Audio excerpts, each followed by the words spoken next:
air and streaming on the web since 1996. This is the Cinematic Sound Radio Network.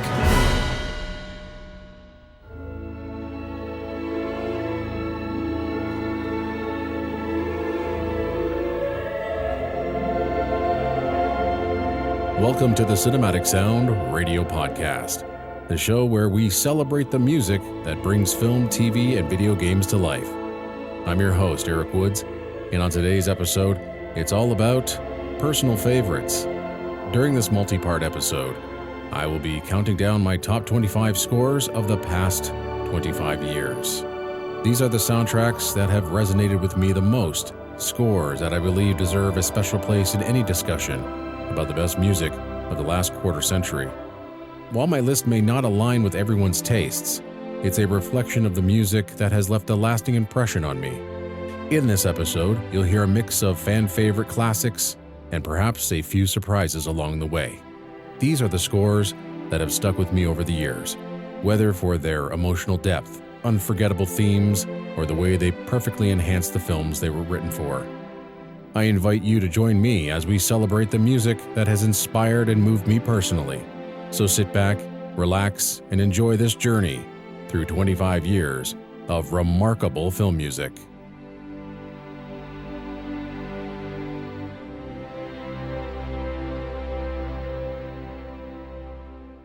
Now, let's continue with our honorable mentions. Next, Gladiator by Hans Zimmer. This Oscar-winning film, released in 2000, was directed by Ridley Scott, starred Russell Crowe, Joaquin Phoenix, Oliver Reed, Djimon Hounsou, and Richard Harris. Crowe plays Maximus, a Roman general who is betrayed when Commodus, the ambitious son of Emperor Marcus Aurelius, murders his father and seizes the throne. Hans Zimmer's score remains one of the most influential and recognizable film soundtracks this century. Working alongside vocalist Lisa Gerrard, Zimmer blends orchestral elements with his patented electronic sounds, along with world music influences and Gerrard's haunting vocals. Few scores have been successful in marrying traditional with contemporary, yet Zimmer succeeds with flying colors with his fusion of electronic and organic. It gave the film an ancient yet modern touch. Zimmer later described in interviews that he attempted to score the idea of Rome rather than its historical reality. The score's emotional core is built around Gerrard's ethereal, worldly vocals, which has influenced numerous scores since. The wailing woman voice would be used extensively as a way of conveying grief, pain, and loss. Gerrard would introduce lyrics to her most notable cue, Now We Are Free, which is played memorably during the film's finale and end credits. Her voice becomes a narrative device in itself, representing Maximus's memories, longing, loss, and at times, his inner peace. Zimmer has cited Gerrard's improvisational process as essential to shaping the film's emotional identity, noting that much of her vocal writing emerged spontaneously in the studio. The film was a hit, and the soundtrack was a commercial success, earning numerous nominations and awards during the 2000 movie season. And more than 2 decades later, Gladiator remains one of Zimmer's best scores, and recently a 3-CD set of his monumental score was released by La La Land Records.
Music from the original motion picture soundtrack to the 2000 film Gladiator with music composed by Hans Zimmer and Lisa Gerrard, and the original soundtrack recording was recently re-released in expanded form on La La Land Records.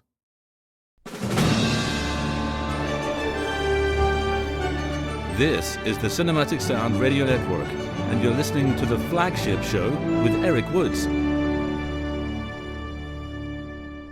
Up next, music from another 2000 film, The Perfect Storm, with original score by James Horner. This is a biographical disaster film directed by Wolfgang Petersen. It is an adaptation of the 1997 nonfiction book of the same title by Sebastian Junger, which tells the story of the Andrea Gale, a commercial fishing vessel that was lost at sea with all hands after being caught in the perfect storm of 1991. The film stars George Clooney, Mark Wahlberg, John C. Reilly, Diane Lane, Karen Allen, and Mary Elizabeth Mastrantonio. The music James Horner crafted for this film stands amongst his finest, a sweeping, full-bodied adventure score filled with some of his most exhilarating action writing of his entire career. The brilliance begins instantly with a burst of cymbals and a gritty electronic guitar as the fishermen return with their catch. The main title drifts in and out as the men receive a triumphant welcome home from the open waters. As families embrace, husbands, wives, children rushing together, Horner releases his soaring central theme, the kind that sends chills up your arms and wraps you in warmth, momentarily masking the heartbreak the story is steering towards. It's absolutely remarkable. What follows is one of the most expertly orchestrated efforts of Horner's career, once again showing his willingness to pare the music back and let emotion speak through intimate touches like acoustic guitar or oboe. But when it's time to unleash the intensity, he does, and the large-scale action cues, some running nearly 10 minutes, are ferocious, rugged, relentless, thunderous pieces that hit with incredible weight. The score closes on a more hopeful tone, even in the shadow of loss, as Horner allows his themes to glow with full radiance. James Horner's last 15 years was highlighted by numerous strong works like Iris, House of Sand and Fog, The Legend of Zorro, The New World, Avatar, amongst others. It was only Wolf Totem, a gorgeous score that he wrote in 2015 that came close to topping A Perfect Storm. But it was this score, Horner's turn-of-the-century effort, that wins it in the end. Here is The Perfect Storm.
Those were selections from The Perfect Storm, with music composed and conducted by James Horner, and the original soundtrack recording is available on Sony Classical.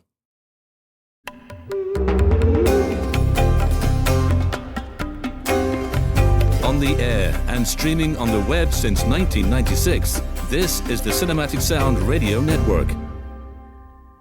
The last score we'll listen to in our honorable mentions roll comes from WALL-E, with music composed by Thomas Newman. The film was directed by Andrew Stanton. It follows the story of a robot named WALL-E who was designed to clean up a waste-covered Earth far into the future. He eventually falls in love with another robot named Eve and follows her into outer space on an adventure that would change the destiny of both his kind and humanity. You know, I had an oh-hum first listen to this score back when it was first released, but then I saw the film and my opinion switched almost immediately, and the score wound up being my personal favorite of 2008. For a film without much dialogue, especially during the first half, the music has to work in order for the film to succeed, and well, Thomas Newman succeeded. Newman sets the tone of wistful loneliness early, with sparse strings, harp plucks, and gentle orchestrations, evoking the desolate, trash-covered Earth and the small, solitary existence of a lonely robot. As the story moves forward and the more hopeful romantic aspects emerge, in his themes for WALL-E and Eve, we have light woodwinds, touches of harp, and tender orchestral swells. We get some beautiful musical storytelling and a tonal shift, moving from playful to ominous, from curious to stirringly emotional.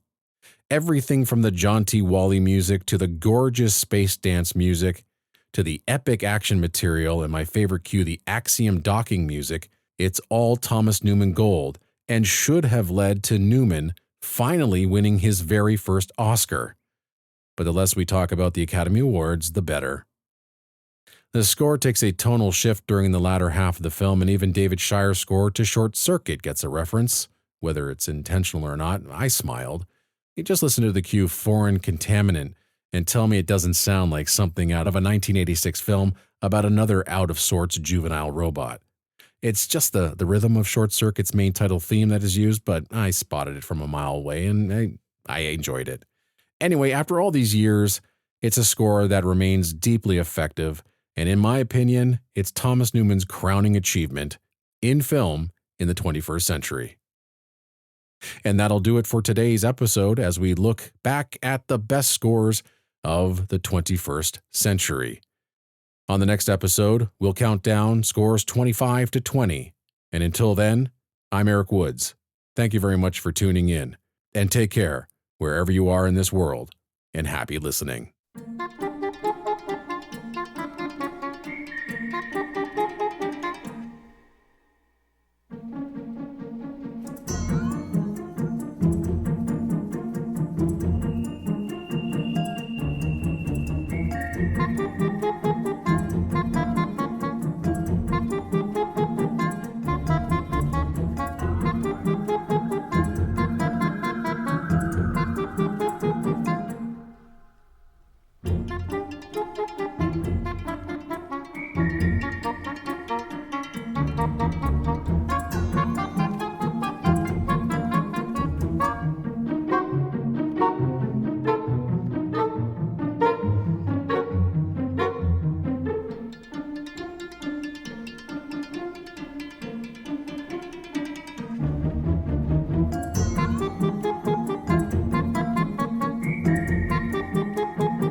Thank you for listening to the Cinematic Sound Radio Podcast. I want to thank Tim Burton for providing his voice for all the bumpers you hear throughout the program, and to David Coscina for providing Cinematic Sound Radio's theme music.